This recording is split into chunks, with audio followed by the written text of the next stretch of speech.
अपने समाज को वो इतनी बड़ी चीज देके गए, मैं कहता हूं ना पहले कभी कोई देके गया और शायद आगे भी कोई नहीं देके जा पाएगा। मानते हो इस बात को? एक तरीके से समाज के लिए भगवान के बराबर का दर्जा है उनका, जिस तरह से संघर्ष किया और जो देके चले गए। कई बार हम मांगते रहते हैं, प्रयास करते रहते हैं, मिलता नहीं है, लेकिन उनकी रणनीति ऐसी थी, उनकी पकड़ ऐसी थी, उनका रुतबा ऐसा था कि वो काम करा के गए। ठीक है, इसीलिए हम सभी आज उनको बहुत सम्मान देते हैं। जब कर्नल साहब यहाँ पे आंदोलन करते थे 14, 15, 16 में यहाँ पे एसपी रहा हूँ, कई बार उनसे मिला हूँ, कई बार उनसे बात हुई है, तो इसलिए मैं उनको व्यक्तिगत तौर पे जानता हूँ। अब जहाँ बात बच्चों की थी, जो हमारे 372 वाले बच्चों की मांग उठाई, कहाँ गया बच्चा वो? ये है, और बाकी और साथी लोग हैं। एक बात बड़ी छोटी सी और मोटी सी समझने वाली थी कि हम लोग यहाँ पे 372 पद पे नौकरी मांगने के लिए ही तो आए थे ना, कि जो हमारा अधिकार है हमें दे दो, जो हम मानते हैं हमारा अधिकार है। और जाकर के जब हम ट्रैक पे बैठ गए तो क्या होगा, उसका परिणाम पता है आपको? जीवन भर नौकरी नहीं मिलेगी।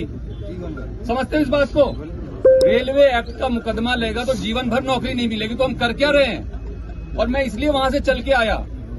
बात ये थी कि पुलिस को नहीं जाना चाहिए, लेकिन मैं इसलिए चल के आया कि ये बच्चे अपने लिए कर क्या रहे हैं। और मैं धन्यवाद देता हूं प्रधान जी का, मैं धन्यवाद देता हूं प्रधान जी का कि इन्होंने सबसे पहले इस बात को समझा, वहां पे गए, आपको समझाया, और अधिकांश बच्चे तो मेरे ख्याल से आगे समझ के और बाकी को भी अब समझा के ले आए।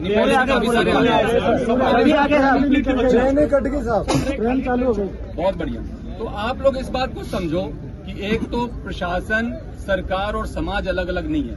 ठीक है, जो कोई हमारी मांगे होती हैं, जैसे कह रहे हैं हम 7 साल या 17 साल से आप मांग कर रहे हो, 7 साल से मांग कर रहे हो, पूरी नहीं हो रही है, तो उसमें क्या दिक्कत है? आपका पॉइंट ऑफ व्यू क्या है, सामने वाले का पॉइंट ऑफ व्यू क्या है? इसको क्लियर करने के लिए आज जो एक घोषणा हुई, जो मैंने सुना कि एक मंत्रिमंडलीय कमेटी का गठन हुआ है, जो कि स्थायी कमेटी है, वो एक बार के लिए नहीं बना है। वो हर 3 महीने पे मीटिंग करेगी और पहली मीटिंग इसी मंथ होगी, इसी जून माह में होगी। तो वहां तो आपकी बात सबसे पहले रखी जाएगी ना। तो इतना ज्यादा उद्वेलित होने वाली बात थी नहीं। और फिर भी अगर आपके दिल को चोट पहुंचा, मैं समझ सकता हूं। हम लोग सभी रोजगार के लिए बहुत, हमने भी संघर्ष किया है।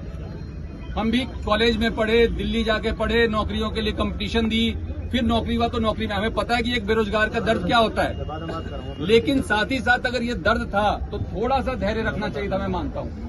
और मैं कोई आपसे दूर नहीं हूं, प्रशासन आपसे दूर नहीं है, कलेक्टर साहब, एसपी साहब आपसे दूर नहीं है, और न सरकार आपसे दूर है। मैं आपको कहना चाहूंगा, आपकी जो महापंचायत थी उसमें आपका बिंदु था, जितने भी उसमें पॉइंट्स तय हुए, आप देखिए तो 9वीं अनुसूची में कैबिनेट से प्रस्ताव पारित करा के भेजने की बात हुई। एक ये मन में हमेशा डर रहता है ना सबके कि कहीं हमारा आरक्षण खत्म नहीं हो जाए।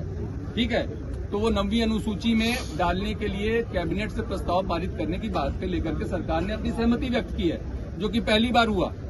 इसके साथ ही जो मुकदमे वापसी की बात है, जिससे हम सभी लोग परेशान रहते हैं, हमारे बच्चे परेशान रहते हैं, उसमें केवल बेलेबल ही नहीं बल्कि जो दूसरे जिसमें कि नोटिस देकर के भी कार्रवाई की जा सकती है, उसके भी डिस्पोजल की बात और सहमति दे दी गई है।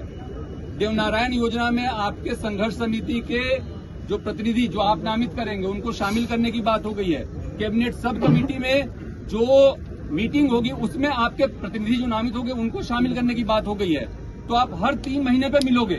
आप जो कह रहे हो हमारी कोई बात नहीं सुन रहा, हमारी कोई बात नहीं समझ रहा, हमारी लॉजिकल बात है, वो हर 3 महीने पे सवाल पूछने का आपके पास मौका होगा। तो मेरी कोई बात पे आपत्ति है क्या?